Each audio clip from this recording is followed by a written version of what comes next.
Happy Free Agency Eve, Chiefs Kingdom. I'm Harrison Graham. Before we jump into today's show, speaking of free agency, we're going to have you guys covered every single day with the latest rumors, signings, everything else surrounding this football team. So let's get 41,000 subs before at least the NFL draft. Can we do that? Hit that subscribe button if you want the latest Chiefs news and rumors.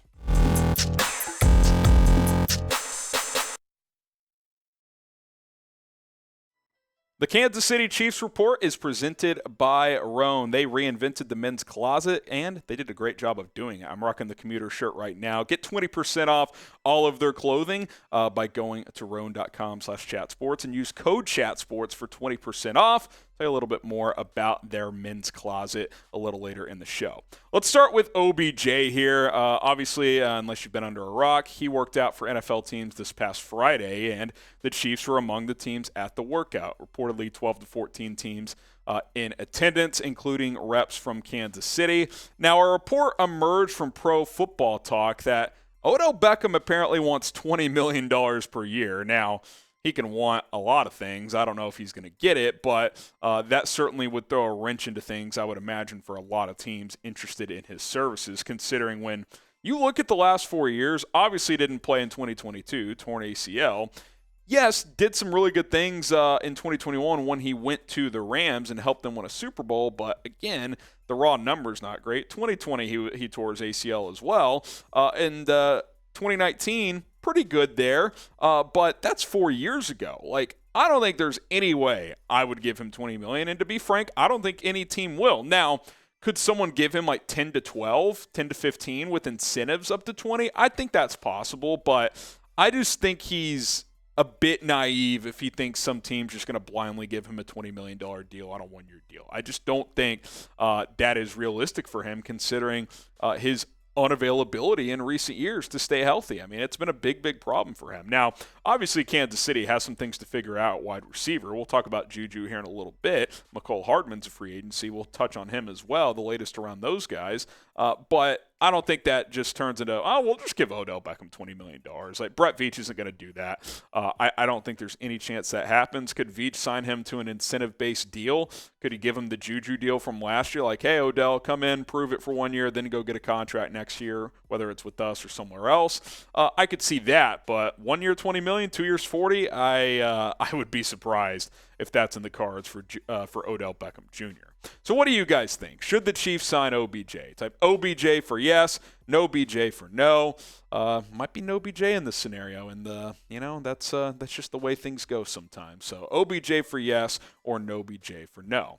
Let's go to JuJu Smith-Schuster now. Is he going to re-sign with Kansas City? Reports have been out there that the Chiefs would like to re-sign him. That original report from Jeremy Fowler is that that's what the Chiefs would like to do, but that it could, quote, cost him.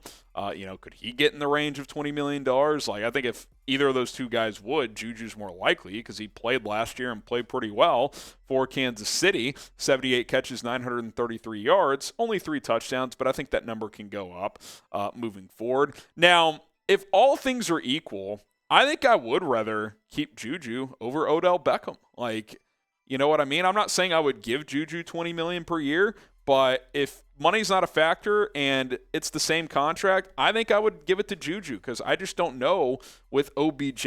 I know that at minimum, JuJu will play like a high-level wide receiver 2 in this offense. I just saw it last year. So I think I would rather go that route. I'm intrigued by OBJ. I would sign him at the right price, but at the end of the day, I don't know how much he's going to be able to bring to the table in terms of health and production. So that just seems like a bit risky, especially if the price does get around $20 million. So pick a receiver for me. Type 3 for Odell Beckham Jr., type 9 for JuJu Smith-Schuster, their jersey numbers from when they last played, obviously. Let me know, who would you rather see the Kansas City Chiefs go out and get at wide receiver? Now, I told you guys today's show is sponsored by Rhone, and listen, I'll be honest, I don't like wearing super nice dress shirts a lot of the time. They're stiff, they're uncomfortable, they cause me to sweat quite a bit. That all changed with Rhone as they have reinvented the male closet. I'm rocking the commuter shirt right now, and I've never felt more comfortable throwing a dress shirt on than I have with Rhone because flexible, breathable shirts. They're machine washable, which is nice, which means you can air dry them.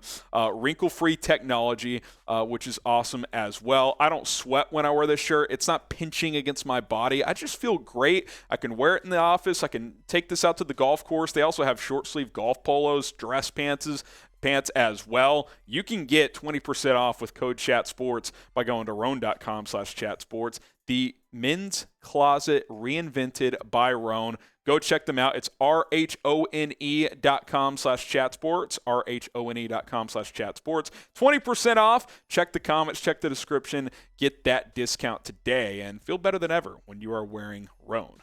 Okay, let's get to the next topic. Orlando Brown. What's going on with Orlando Brown Jr.?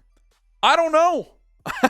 I mean, that's the interesting part, right? Like, things have gotten really quiet around Orlando Brown Jr. Like, the last big report was they're not tagging him. They would like to re-sign him.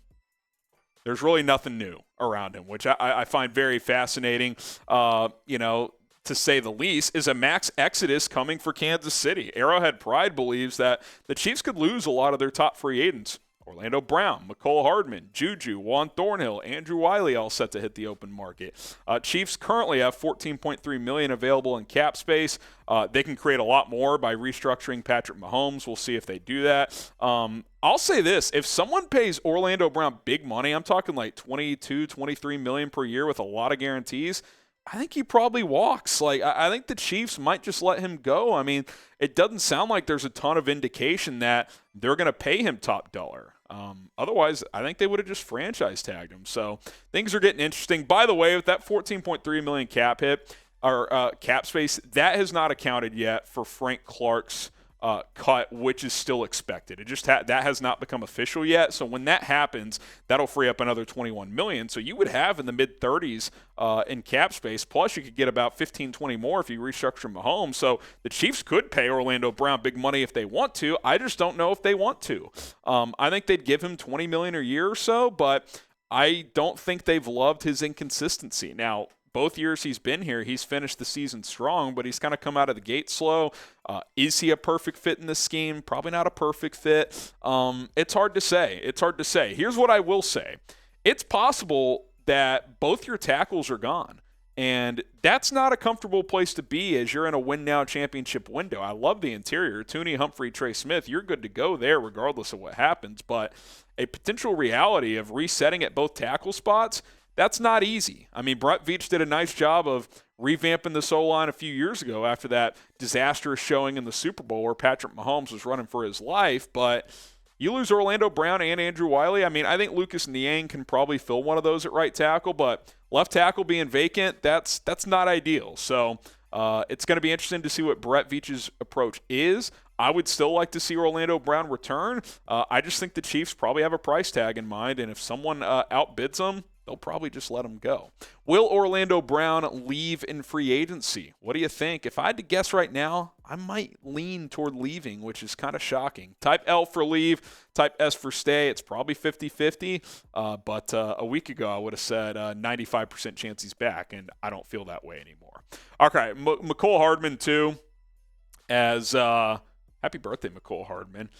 The expectation is that he will sign elsewhere in free agency, which is kind of funny. We were having a joke in the office the other day of like, okay, which is it weird for teams to say happy birthday to a player on social media if they're impending free agents? Like the Chiefs put this photo out today, happy birthday, Mecole Hardman, on the eve of free agency when the wide expectation is that he'll leave. Now, I don't think in this case it's necessarily awkward because he's had a nice 4 years here. They've won 2 Super Bowls, so like I don't think either side is bitter necessarily about him probably leaving, but it is a bit weird, right? Like if his birthday was tomorrow, would they tweet this out still? I don't know, maybe. It's definitely an interesting one. I think he's had a nice run in Kansas City. Obviously last year was frustrating for him. He had that pelvic injury, had that groin cleanup surgery after the season, which probably will impact his free agency, I would imagine. But I would still be shocked if he stayed. You've got Kadarius Toney. You've got Sky Moore. You just don't need Mecole Hardman. Like, if his market really dries up and, I don't know, you can get him for like $6 million or $5 million, maybe he returns in that scenario. But what's his role? Are you going to play him over Toney?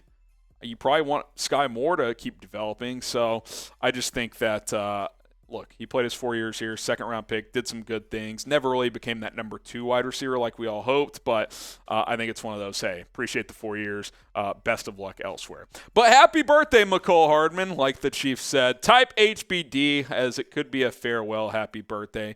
Down in the comments, as Mecole Hardman could sign with a new team as soon as tomorrow.